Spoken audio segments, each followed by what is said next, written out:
আসসালামু আলাইকুম। রাত বহুত, তাই এয়ারপোর্টে গেছিলাম। এখন এয়ারপোর্টে আসলাম, তো চিন্তা করলাম ক্যামেরা বন্দি হয়েই যাই। তো গভীর রাতে এয়ারপোর্টের দৃশ্যটা খুবই ভালো লাগতেছে। তারপরও দেখলাম পুরা এয়ারপোর্ট, বিমানবন্দর, এখানে অনেক পরিমাণে গাড়ি, কিন্তু বৃষ্টির কারণে এখানে অনেকে বের হতে পারে নাই। অনেকের ফ্লাইট মিস্টেক খাইছে, অনেকে ফ্লাইট আসতেও পারে নাই। সো একে একে কী করবো, তো গভীর রাত ভাবলাম কিছু ভিডিও বানাই। ভালো লাগতেছিল দৃশ্যটা, তাই ভিডিও বানালাম। পার্কিংয়ের ভিতরে রাখা আছে গাড়ি, এখন অনেক ভাই ব্রাদার আছে।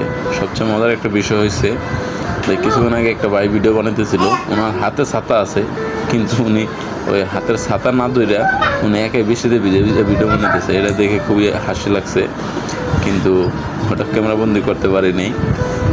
তো ভাবলাম যে ক্যামেরাবন্দি যদি পুরোপুরি করতে পারতাম উনি রাগ করতে পারে, যার জন্য পুরোপুরি বন্দি করি নেই।